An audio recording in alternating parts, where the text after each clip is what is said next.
Mesdames et messieurs, bienvenue à Point de vue. Aujourd'hui à l'émission, rouler en voiture électrique. Disons que le véhicule électrique permet des déplacements rapides, silencieux et peu polluants en environnement industriel et urbain notamment. Et dans le cadre de la crise en 2008, l'industrie automobile en Europe ainsi qu'en Amérique du Nord y a vu l'opportunité de relancer sa production en remplaçant certains de ses modèles actuels par des véhicules hybrides, puis totalement électriques ou même à pile à hydrogène. Les véhicules électriques sont de plus en plus nombreux sur nos routes et afin d'en apprendre davantage sur le sujet, nous recevons ce soir à l'émission un vrai mordu des voitures électriques, M. Robert Dupuis.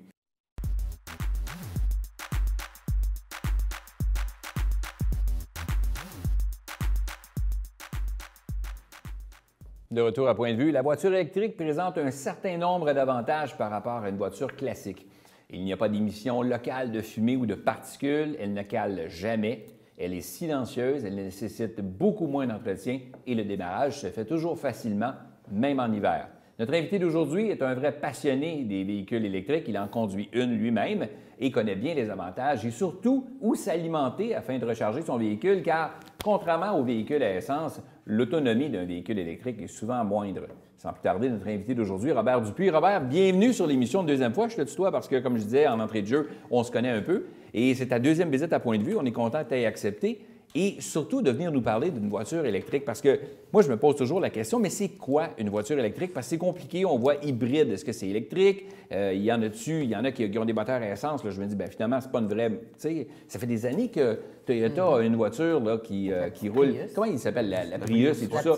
Mais c'est pas vraiment une voiture électrique, non? Bien, tant mieux. Écoute, on va mieux se connaître encore après cette entrevue-là. Essaye de nous expliquer ça, là. Écoute, une voiture électrique, au départ, c'est ce qui me permet de garder le sourire quand le prix du pétrole fluctue. C'est bon. OK. Tu sais, on est passé il y a quelques années un baril de pétrole à 40-60 le baril, avec des prix au litre qui étaient beaucoup moins qu'$1. Moi, je suis assez vieux, donc je me souviens que ça a déjà valu 60 cents de litre. Bien, j'ai déjà vu 69 sous, moi, 52 sous. Là. Et là, ça a monté jusqu'à autour de 145-150 et puis ça a provoqué des prix qui sont allés jusqu'à 100, une pièce et demie, une pièce et 60, le litre d'essence. Il n'y a pas tellement longtemps que ça. Ouais. Là, c'est la bénédiction. Le prix du baril de pétrole a baissé. C'est extraordinaire. Mais le prix du litre d'essence, il est toujours à 1,20 1,15 Bien, il a descendu un peu près du 1 $. Oui. Mais là, il a comme remonté par magie. On ne sait pas trop pourquoi. Mais là, aujourd'hui, le prix du baril de pétrole est à 43 aujourd'hui, quand on se parle. OK. Le prix du litre d'essence n'a pas reflété ça. Donc, il y a quelqu'un, quelque part, quand ça monte, mais quand ça baisse pas toujours de façon équivalente. En tout cas, peu importe. Avec une voiture électrique, ce qui est bien, c'est qu'on fait le plein chez soi. Ça, c'est super bien. Voiture électrique, avant d'en parler, je veux juste dire que ce n'est pas un concept nouveau. Avant de parler des différents types, je veux juste dire que ce n'est pas un concept nouveau. C'est en fait probablement aussi vieux, sinon plus vieux que la voiture à essence. T'es sérieux? J'ai une photo ici d'une voiture vers la fin du 19e siècle. Il y avait une fille de char là, qui était là. OK. Ouais, les bikinis, les hôtels sont pareil. Les hôtels sont changés. Et vous avez une borne électrique à côté. Oui. Et ces voitures-là ont été extrêmement populaires. Il y en a eu beaucoup. Pas nécessairement ce modèle-là, mais il y en a eu beaucoup qui se sont vendus. J'ai retrouvé des annonces de journaux. On vendait ça 2 000 à 3 000 quand même à l'époque. Et ça a été quand même assez connu jusque dans les années 20. Là, on parle de quelles années, là? Ça, c'est les années 20. La photo qu'on vient de voir, c'est les années 20. Et là, ça se vendait à ce moment-là 3 000 $. Il y en avait autour de 2 000 à 3 000 qui se vendaient. Puis là, ça veut dire quoi concrètement Pendant avec la valeur de l'argent 40 ans, d'aujourd'hui, là? Je ne peux pas dire, mais c'est certainement... Dans les 100 000 et plus, là? Non? Je ne sais pas. Écoute, c'est des sous, là. Oui, parce que je pense que la première Ford Hobbs vendait 800 $. Donc, wow. Mais quand même, à cette époque-là, il y avait des voitures électriques. Ce qui est important de savoir, c'est que pendant 20 ou 30 ans, il y a eu des voitures électriques. Ça a diminué, etc. Deuxième Guerre mondiale. Dans les années 50, on fabrique des autoroutes aux États-Unis. C'est spécial. Parce que les autoroutes font que la voiture devient essentielle pour aller d'une place à l'autre. Les magasins ne sont plus des magasins de quartier. On construit des centres d'achat dans les années 50. C'est d'ailleurs le père de M. Al Gore qui a construit les premières autoroutes américaines. Ça, c'est assez comique de voir la relation avec le pétrole qui est venue ensuite. Et on n'entend plus parler des voitures électriques. Il y en a eu tout le temps, mais pas de façon importante. Il y a eu des gens qui s'amusaient à faire des voitures électriques. C'est-tu vrai qu'ils ont été menacés de jeter des plans puis tout ça parce que l'industrie du pétrole voulait absolument écraser ça? En 2006, il y a un film assez important qui s'appelait « Who Killed the Electric Car? » Qui a tué la voiture électrique? Avec des gens comme Martin Sheen, Tom Hanks, des gens comme ça. un film qui s'est présenté à Sundance, un grand film, un documentaire. Et là, on parle qu'en 1996, GM avait développé une voiture électrique et qui marchait très bien. Et il y a eu des pressions, entre autres de M. Bush, fils, de Condoleezza Rice et autres, et surtout du lobby américain, parce qu'il y a des fortunes en jeu pour tuer la voiture dans l'œuf. Donc, cette voiture-là, elle est disparue, elle est en 2006. Donc, ce film raconte l'histoire de la voiture qui est disparue après les années 96. Et là, il y a eu, comme tu disais, un choc pétrolier, il y a eu une crise énergétique, il y a eu toutes sortes de choses. Et là, les voitures électriques sont revenues un peu par la bande avec ce qu'on appelait les voitures hybrides. Au départ, les voitures hybrides, ce sont des voitures qui récupèrent de l'énergie et qui ont hybrides en ce sens qu'ils ont deux sources d'énergie. Le moteur à essence traditionnel et ils récupèrent au freinage, entre autres, ils récupèrent l'énergie de freinage pour pouvoir la réinjecter puis pouvoir s'en servir. Alors ça, par exemple, on connaît bien la Toyota Prius, qui est une des premières de ces choses-là. Un peu plus tard, Toyota a sorti une Prius branchable. Ça veut dire que là, les premières Prius, c'était strictement la réinsertion de l'énergie récupérée par les freins. Donc, la Prius branchable, autonomie d'une vingtaine de kilomètres, grosso modo. Il ne va pas loin que ça, là. Non, mais c'est ça de moins. Tu as quand même le moteur à essence, donc c'est quelque chose d'intéressant. Intéressant surtout en ville, on sait combien coûte l'essence, les arrêts, les départs en ville, c'est très cher.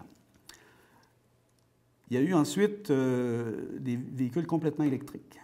Complètement électriques, ça veut dire qu'il n'y a que de l'électricité, que des batteries, avec régénération aussi, évidemment, on récupère par les freins.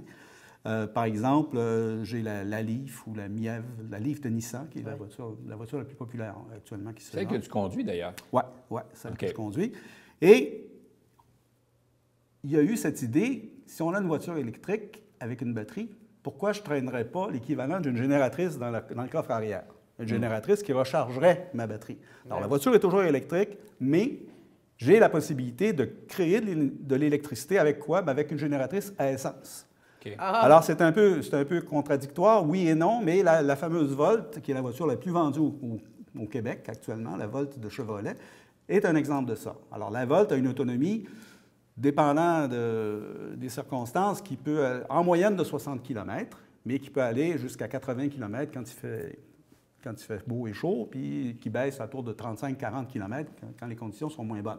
Il faut comprendre que les voitures électriques, comme les voitures à essence, consomment plus quand il fait très froid et consomment moins quand il fait beau et chaud. Donc, comme les voitures à essence, il y a cette variation qui se fait. Donc, pour ce qui est de la Volt, il y a cette possibilité d'avoir...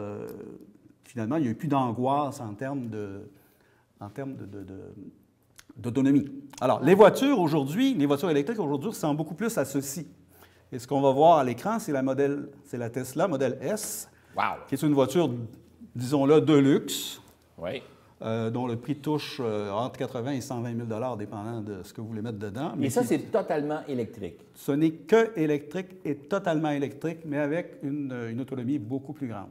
La Volt, la Tesla, peut aller jusqu'à 450 km d'autonomie. Wow.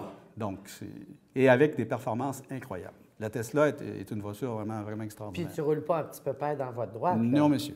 Non, madame. Tu disais, avant de rentrer en onde, tu disais qu'on faisait du 0, 100... C'est une des voitures les plus rapides. En accélération? Oui, en accélération. On fait du 0-100, le modèle, là, un peu exagéré. Là. On peut faire de 0 à 100 km, atteindre la vitesse de 100 km en 3,2 secondes. Ben, voyons donc. Alors, vous verrez sur YouTube, il y a plein de monde qui se sont filmés avec cette accélération-là, puis ils sont tous comme ça, c'est absolument... Alors, je ne suis pas dans la liste des choses que je voulais vous le dire, mais on continue. Qui fait des voitures électriques? Plein de monde. Et on a ici une image, là, évidemment la Tesla, la Nissan. J'ai aussi la Smart. J'ai Audi qui vient d'annoncer encore une nouvelle voiture, l'équivalent d'un Tiguan. Il y a Ford qui a deux modèles, un C-Max et le Focus. Il y a Cadillac, il y a Chevrolet la Volt. Cadillac en fait une très populaire. C'est quoi? C'est la Volt, mais version Cadillac? Oui, version Cadillac avec prolongateur d'autonomie, mais vraiment un Cadillac, le LR. Est-ce qu'ils font des 4 roues motrices? Oui, ben oui. Okay. Mitsubishi, il y a deux modèles de Volt. Il y a Kia et il y a BMW qui fait des voitures électriques. Mais à peu près tout le monde en fait. Si vous êtes allé au Salon de l'Auto cette année, là, c'était extrêmement populaire. Donc, contrairement à 1996, on se retrouve quasi 20 ans plus tard. C'est très à la Et là, mode. la mentalité est totalement différente. Absolument. Il y a le Outlander qui s'en vient, là, qui va être hybride, lui, qui va être et électrique, mais là, pas hybride au sens de la Prius. Là. Un vrai hybride, là, un peu dans le sens de la Volt. Là, vraiment une voiture intéressante. Un VUS. Oui, oui, un VUS. Alors, je vous parle rapidement de quelques modèles de voitures. La Tesla, la fameuse Tesla, eh bien, il y a environ 50 à 60 000 unités de Tesla qui ont été vendues. Tesla a été créé par un gars qui s'appelle Elon Musk, qui est à la voiture ce que Steve Jobs était à l'informatique. Alors, Elon Musk, il a quand même 43 ans, c'est pas mal vieux. Il vaut 8 milliards de dollars, c'est triste. C'est le gars qui a inventé PayPal, ou à peu de choses près. C'est un des cofondateurs de PayPal, le fameux système de paiement. Et il est aussi propriétaire d'une compagnie qui s'appelle StationX, qui fabrique des fusées de lancement de satellites et qui ravitaille les stations spatiales. Donc, ce jeune homme-là est responsable de ça. Il fabrique aussi, là, il y a une immense, qu'on appelle le Gigafactory, une immense usine de fabrication de batteries. Il y a des idées sur l'électrification de... Bon, il s'occupe de Tesla. Alors, la Tesla, c'est cette voiture. C'est vraiment une superbe voiture. Il faut voir que dans le modèle qu'on a, on parlait des 4 roues motrices, bien, ils ont un modèle avec... Le moteur est maintenant sur les roues. Donc, il y a un moteur en avant et un moteur en arrière. C'est dans ce sens-là que c'est des 4 roues motrices. C'est celle-là qui a des accélérations foudroyantes. Donc, ça, c'est la Tesla. Combien ça vaut, une Tesla? On en trouve dans l'usager à 75-70 000 Dans l'usager. Usagé! Mais c'est des voitures... Le tableau de bord dans ce véhicule-là. Alors, le tableau de bord dans ce véhicule-là, c'est d'un luxe total avec des détails incroyables. C'est plus grand qu'un iPad, le tableau de bord, c'est remarquable. La voiture est très rapide, on en a parlé tout à l'heure. Et il y a évidemment le luxe total à l'intérieur, le cuir, et ça peut avoir jusqu'à 7 passagers. Mais trouvez-vous ça spécial qu'on est rendu à payer 80 000 $ pour faire une auto usagée? Une auto usagée pour pouvoir faire le tour? Qui est garantie encore 10 ans et qui ne coûte rien d'utilisation. Oui, Zéro. Le revenu moyen est de 28 000 à 33 000 Vous payez combien combien Moi, le ça revenu me coûte moyen? 300-350 d'essence par voilà. mois. Là. J'aurais rien contre. Moi. Une voiture... Si tu économises ça x 12, là... Exactement. Quelqu'un qui fait, et puis je sais qu'on a eu cette discussion tout à l'heure, mais là, on va vraiment s'asseoir si jamais il faut le dire. Une voiture électrique, en termes d'entretien, c'est pas loin de presque rien. C'est pas loin de... Mais là, ta facture d'électricité doit monter quand même. Des pinottes. Moi, ma Leaf me coûte, parce que ça fait 3 mois que je l'ai, elle m'a coûté probablement pour 4000 km, 20 $. D'électricité? D'électricité. Je prétends, moi je ne roule pas beaucoup, mais je prétends qu'on dit qu'une voiture électrique, bien, le coût, c'est à peu près le 10e du coût de l'essence. Une voiture électrique, sur 15 à 20 000 km, c'est autour de 200 $ par année. Qu'est-ce que le gouvernement vous donne de surplus? J'y arrive dans 2 secondes. Ah oui? La voiture électrique, c'est 200 à 300 $ par année. L'entretien d'une voiture électrique, c'est un peu ça qui m'a allumé. J'étais tanné de payer pour ma Volvo. Je l'ai gardé d'ailleurs. Je m'en sers 2 fois par mois. Okay. Mon cousin a une Leaf depuis 2 ans. Total d'entretien depuis 2 ans, 75 $. OK. Il faut comprendre qu'il n'y a pas de changement d'huile. Oui. Les frais, on les change presque jamais. Les frais, on les change presque jamais. Ils sont presque jamais utilisés parce que on s'en sert toujours en mode de récupération. Il n'y a pas de transmission, c'est une transmission variable. Donc, il y a zéro ou presque pas. Ce qui fait que si tu lèves le pied sur l'accélérateur, ça arrête. Ouais. Mais, donc, pourquoi vous gardez votre Volvo? Pas j'ai un chien. Et je transporte mon chien. Le chien ne rentre pas dans l'auto? Alors, j'arrive avec la Leaf, justement. Allons-y pour la Leaf. Okay. Parlons de la Leaf, qui est la voiture que j'utilise. La Leaf, les gens pensent que c'est une petite voiture. J'ai 5 personnes qui s'assoient là-dedans sans problème, puis j'ai un grand coffre. Il n'y a aucun problème. Et c'est une voiture, en fait, qui n'est pas très chère, qui est entre 30 et 40 000 $, dépendant de ce qu'on a comme équipement dessus. Mais tu me posais la question tout à l'heure, c'est 8 000 de rabais du gouvernement provincial pour l'instant. Au Québec, c'est 8 000 en Ontario, c'est 8 500 de rabais. La première année Alors que c'est Quand je beaucoup moins l'achète pour un hybride. ou quand je la loue, il me donne 8 000 de rabais sur la voiture. Donc, on parle d'une voiture qui vaut de 30 à 38 000 au prix de détail. Mais à 38 000 moins 8 000 il faut rajouter les taxes, c'est quand même une voiture d'un grand luxe. C'est quand même une voiture, bon, c'est une voiture qui tient très, très bien la route. C'est une voiture dont, évidemment, le bas, c'est les batteries. Donc, le poids est très bas. Ça tient très bien la route, traction avant. Grand luxe à l'intérieur, cuir partout, système de son Bose, je ne sais plus combien de haut-parleurs, siège chauffant en avant et en arrière, volant chauffant, caméra de périphérie pour vérifier quand tu recules, quand tu avances, bon, tout ce genre de choses. Ce sont des voitures extrêmement confortables, très grandes. Bizarrement, on pense que c'est des petites voitures. Ma femme a une Audi A4, mais l'intérieur de ça, une vieille Audi A4, on est pauvre, mais l'intérieur de ça est plus grand qu'une Audi A4, sans aucun problème. Donc, c'est une voiture intéressante et qui sont... Toutes ces voitures-là sont des voitures à la fine pointe de la technologie. Ce sont des voitures qui ont GPS avancé, contrôle d'énergie. Et on te dit, là, tu vas aller à tel endroit, mais là, il faudra que tu t'arrêtes à tel endroit pour te recharger, etc. Puis voilà, on t'explique toute la situation. Est-ce que le véhicule est muni d'un capteur de bornes ou, je ne sais pas, moi, que le GPS sait où sont situées les bornes? Donc, sur ton chemin, il sait, il dit, écoute, tu vas pouvoir arrêter à tel endroit, il y a une borne? Oui, puis il me dit, là, ce serait intéressant que tu trouves une borne. Puis il y en a une là, puis voici où tu vas. Voici où tu vas. OK. Mais je reviens à la Chevrolet Volt, simplement montrer les photos, puisqu'on en a parlé beaucoup tout à l'heure. Donc, la Chevrolet Volt, c'est en fait la Cruze, la Chevrolet Cruze, à peu de choses près. Plus luxueuse, mieux organisée. C'est une voiture branchable aussi. Et cette voiture-là, elle est composée donc d'une génératrice qu'on voit en haut à droite. En bas, il y a le système de propulsion électrique. La batterie, et dans le fond aussi, c'est une batterie hantée. Elle est moins logeable, la Volt, un peu, que la Leaf, parce que la batterie prend de l'espace et puis finalement, c'est un 4 places. Et ça se recharge, évidemment, comme on veut. Mais à l'intérieur, c'est vraiment très, très bien. Encore une fois, système très évolué de navigation et tout, contrôle vocal, tout ce qu'on veut. Et on a, ce qu'on voit à l'écran, la question de gestion de l'énergie, là. Vous savez exactement quel voyage avec un S vous avez fait. Vous savez exactement combien ça vous a coûté à telle date, telle date, telle date, telle date. Vous savez exactement comment ça marche. J'ai un ami qui a la Prius, puis il y a ça aussi, hein, l'hybride. Là. Les voitures, c'est quoi la différence entre la Cruze puis celle-là? Bien, la Cruze est à essence. Ben, oui. Alors, grosso modo, c'est autour de 10 000 Puis, il y a aussi bon. Grosso modo, c'est autour de 10 000 Ça, c'est la Smart, c'est ce qu'on voit à l'écran actuellement? On voit la Smart. C'est la Smart qui est la petite voiture qui est beaucoup moins chère. Qui est autour de 20 quelques mille dollars, 22 ou 23 000 qui est électrique. Voiture de ville, plus précisément, là, mais quand même. Stationne partout. Transport d'autobus. Ouais. Ben écoute, comme petit véhicule de livraison, c'est génial. Non, mais c'est ça. Pourquoi tout seul. Pourquoi que, malheureusement, les Québécois, là, on en parle beaucoup, la Tesla, 70 000, on va tout sur les grands sujets, mais écoutez, vous avez dit que c'est depuis 1900 que ça existe.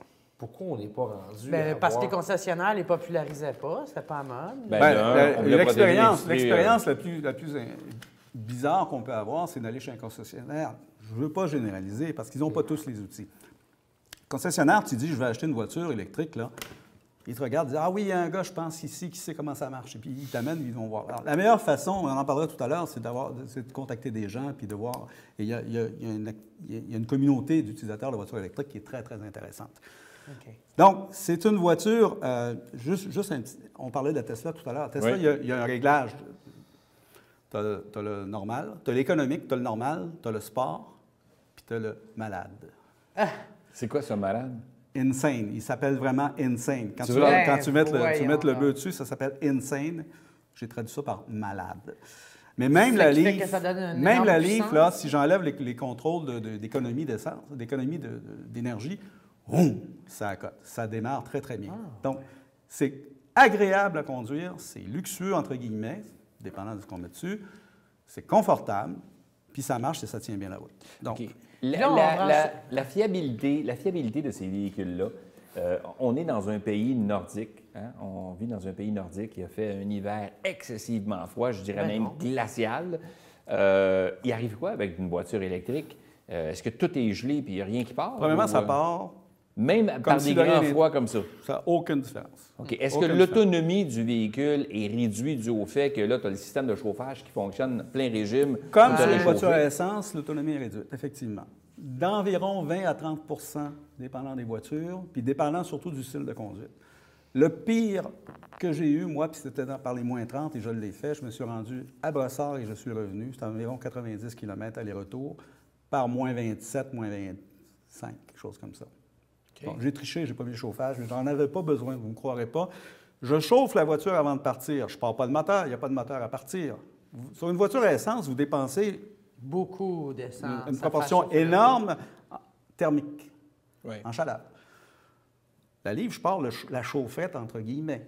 Puis moi, j'ai une thermopompe sur ma voiture. C'est une thermopompe. La chaufferette de la livre, c'est une thermopompe. Donc, c'est plus efficace. Mais je pars, je rentre dans une voiture qui est chauffée et qui est très bien isolée. Donc, je peux conduire pendant une demi-heure, trois quarts d'heure sans problème. Puis s'il fait un peu de soleil, même à moins 25, le volant est chauffant, les sièges sont chauffants, il n'y a pas de problème. Ça roule très, très bien. Mais on y reviendra tantôt, mais juste pour piquer la curiosité des gens, tu as même une application sur ton téléphone qui fait que tu peux programmer ta livre de façon à ce que le chauffage parte une heure avant qu'il Ben décide oui. de se servir de sa Ah, voiture. j'aime Il ça. peut Je partir. peux toujours, je peux même la montrer, là, ici, là. Il y en a une qui rentre Ben, l'épicerie. c'est à l'envers, là, mais on le voit sur le côté, mais c'est une application qui me dit toujours, si on regarde à l'écran ici, j'ai l'autonomie actuelle de ma voiture, j'ai 124 km qui me restent. Là, c'est vraiment les valeurs à 19h44 tout à l'heure, là, que j'ai fait. OK. Et je peux partir le chauffage, partir exactement ce que je veux, la chaufferette, etc. Je peux démarrer la climatisation, etc. Puis j'ai un bouton pour contacter le système de Nissan si jamais j'ai des problèmes. Et j'ai des statistiques comme ça qui sont très intéressantes. Donc Tout ça à portée de main comme ça de ton véhicule. c'est un périphérique. Je m'amuse à dire Génial. que c'est un périphérique de mon téléphone. Question. Les véhicules électriques étaient moins bien vus en 1996, qui sont pas mal mieux vus en 2015, bientôt 2016, l'an prochain. Il y en a combien de ces véhicules-là au Canada? Il n'y en a pas beaucoup. Il y en a à peu près 10 11 000 de ces voitures-là au Canada. Sur L'ensemble combien de canadien. millions? Ah, c'est une fraction, là. C'est Ah quelques points de pourcentage. Parce qu'il y a des millions de Mais véhicules à ça a essence. augmenté de 76 depuis l'année passée, Wow. la vente de véhicules, tout type de véhicules confondus, là, électriques, partiellement électriques, tout type de véhicules complètement. Donc, on a 10 943 au 1er janvier, là, c'est les chiffres que j'avais. Et ce qui est intéressant, c'est que le Québec est responsable de la moitié de cette population-là. Ah, wow! Ah ouais? On n'a pas Tu loin aurais de été Québécois, 50 t'as pas faim? Et là, j'ai des statistiques que j'ai fabriquées cet après-midi, là, que je n'ai pas fabriquées, mais que j'ai colligées cet après-midi. Et on a au Québec 48 000 voitures, Oui. dont près de 2 000 qui sont Pas totalement 48 000, électriques. mais 4 800 Oui, voitures. excusez-moi, 4 800 voitures. Sur 12 000. Ça, c'est ce que là. je voudrais. Oui, Qu'il OK, y en ait c'est ce que 48 tu 000. anticipes. ouais. Donc, on est 50 du total canadien avec l'Ontario. L'Ontario aussi est important. En voiture totalement électrique, on a 1989 voitures Quasi totalement égales électriques, avec l'Ontario. quasi égales avec l'Ontario, Ouais. mais en termes de proportion par habitant, le Québec est meneur de file. On a OK. plus de voitures par habitant. Et j'ai l'honneur de vous dire que Terrebonne, la région de Terrebonne, Oui. est la deuxième plus grande, entre guillemets, population de voitures électriques par habitant. Wow! Au Québec. Ah oui. Si on ne tient pas compte de Québec, qui a une flotte de véhicules électriques pour le gouvernement. Donc, Oui. si on fait l'abstraction des véhicules gouvernementaux, il y a à Terrebonne pas mal de monde qui ont des voitures électriques. Ça rend C'est de vrai, très parce bonne que humeur. À Québec, dans le Vieux-Québec, moi je visite le Vieux-Québec régulièrement, et dans le Vieux-Québec, tu as des autobus du transport en commun, des petits autobus, mais qui sont complètement électriques, qui se promènent dans le Vieux-Québec. Pourquoi les gouvernements ne font pas une loi? On va venir à ça au gouvernement parce qu'ils ont fait des efforts. On espère juste que les efforts vont continuer. Ah, juste avant de continuer, Yann, ça semble te Écoute, moi, brûler, tu as une question. Non, là. mais écoutez, je regarde ça puis je me dis, C'est génial. écoutez, 1996, oui, génial d'une certaine manière, mais pas génial parce qu'on a 10 000 voitures seulement sur le nombre de Mais transports reste qu'on donc utilise au positif, ça Québec, s'en vient. la façon qu'on fonctionne. Les entreprises, là, je m'excuse, là, mais tu sais, quand je vois, tu sais, on a fait les étapes, on a des gens qui ont pris leur retraite, qui ont décidé d'investir dans une voiture économique. Là-dessus, moi, je trouve que c'est merveilleux. Tu sais, on a une conscience écologique. Au Québec, on est les premiers à avoir une conscience écologique. On est les premiers à penser, à dire, hey, qu'est-ce qu'on pourrait faire de la société? On a seulement 10 000 voitures qu'on utilise on va en électriques. parler, là, puis il va en Puis avoir au lieu plus de la semaine commencer, prochaine. laisse-moi finir, tu vas voir. Qu'est-ce qui va se passer? C'est que je me dis, si les compagnies embarquaient, justement, puis le gouvernement embarquait, peut-être qu'on ferait des miracles. Alors, dans le gouvernement antérieur avait fait une loi sur l'électrification des transports, extrêmement ambitieuse, et les résultats de ça, c'est qu'on a des plaques vertes Oui. qui nous permettent de stationner à certains endroits. Il y a un réseau de bornes qui se développe. Oui. Il y a pas loin d'un millier de bornes au Québec maintenant, un peu partout. Il y a aussi le 8 000 de rabais. Il y a des rabais si on achète une borne, etc. Et ça, c'est là pour l'instant. Bon, là, le monde des véhicules électriques commence à s'inquiéter parce qu'il y a des signaux au gouvernement actuel qui disent que c'est moins important qu'on pourrait le faire. Le gouvernement antérieur avait fait une expérience d'autobus scolaire. Il y a un autobus scolaire fait par les autobus Lyon à Saint-Jérôme qui est en marche actuellement et ça va très, très bien. Il y a des efforts qui se font. Il ne faut pas oublier qu'on avait construit au Québec le moteur roue à Hydro-Québec au début des années 2000 et ce moteur-là est disparu.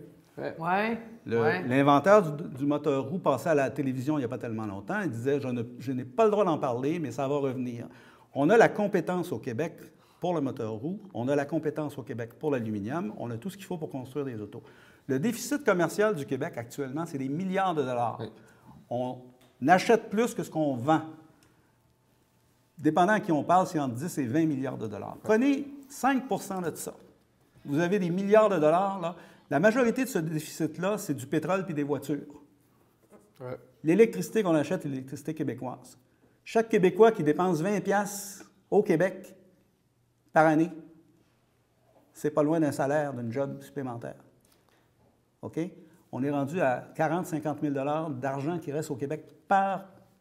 On voit l'importance de ça. Il y a une importance politique au sens large là-dedans. C'est extrêmement important. Vous venez de dire, c'est une question politique, là. C'est ça qui arrive. Là. Changement de parti, changement de pouvoir. Changement de vision. On change de vision. Ouais. C'est plate parce que les efforts sont là. En conclusion, parce que ça va tellement vite, Robert, on aurait tellement de choses auxquelles on voudrait parler. Et moi, je veux savoir, à partir du moment où tu n'as plus de charge sur ton véhicule, tu te promènes, puis là, ton véhicule te dit « Trouve-toi une borne, ça presse ». À partir du moment où tu te connectes à la borne, tu attends combien d'heures pour pouvoir repartir? Ça dépend de la borne. Ça dépend de la borne. On peut se brancher sur un 120 volts, on peut se brancher sur un 240. Si la voiture était vide, et là, je vous pose la question, quand est-ce que vous rentrez chez vous puis que votre réservoir d'essence est vide? D'habitude, chez nous, au bout d'une heure, c'est plein. Okay. Le plein total de ma voiture à moi, c'est 3h30 sur ma borne. Si je vais dans les bornes, il y a des bornes le long de l'autoroute 40, par exemple. À toutes les 60 km, il y a des bornes dans les stations, là, dans les postes où on arrête. Recharger jusqu'à 80 de la capacité, c'est entre 25 et 30 minutes. OK. Donc, exemple, je suis allé à Trois-Rivières la semaine passée, je suis arrivé à Masquinongé, j'ai rechargé pendant 12 minutes, ça m'a coûté 1,80 $, puis j'ai pu repartir. Je suis arrivé à Trois-Rivières, il y avait un restaurant là, il y avait une borne. En passant, tous les Saint-Hubert de la province vont avoir des bornes cette année. Tous les Saint-Hubert de la province ont des bornes. Beaucoup de Rona ont des bornes, beaucoup de centres d'achat ont des bornes. Plusieurs de ces bornes-là sont gratuites. Les bornes le long de l'autoroute, ça coûte 10 $ de l'heure, mais c'est calculé à la minute. Donc, aller-retour Trois-Rivières, ça m'a coûté 6-7 $, mais encore, c'est parce que j'ai payé cher l'électricité, parce que c'est l'électricité que j'ai payée à l'extérieur de chez moi. Mais chez moi, ça m'aurait coûté des peanuts. Incroyable. Un sujet super intéressant. Wow. Merci, Robert, d'être venu nous en parler. C'était trop court. Et tiens-nous au courant. Tu reviendras nous voir pour nous dire la suite là, des véhicules. J'ai-tu 30 secondes? Vas-y voir, vite fait. Le chirurgien, la blague du chirurgien. Vas-y. Qui fait une transplantation, qui ouvre chirurgie thoracique.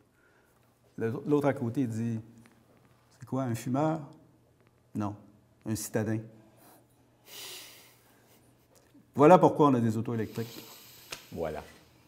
On sent qu'il y a de l'énergie sur le plateau. La santé à la maison, c'est quelque chose. On est électrifié. Et c'est toute la faute de Robert avec son véhicule électrique. Écoute, on s'informe encore plus. On va aller naviguer sur le site de Tesla, c'est ça? Pour aller voir vraiment les concessionnaires. Bien, je pense que c'est important. Puis il y a quelque chose. On peut peut-être présenter, là, il y a deux endroits si vous voulez retrouver de l'information. Il y a roulerélectrique.com. Oui. Et il y a l'Association des propriétaires de véhicules électriques du Québec. Avec .com et puis roulerélectrique.com, des sites à regarder. Et allez voir sur Facebook. On va aller voir ça, Robert. Il y a une page Facebook sur la Ligue. Merci beaucoup de ta présence aujourd'hui. Merci, Claude. Merci, Yann.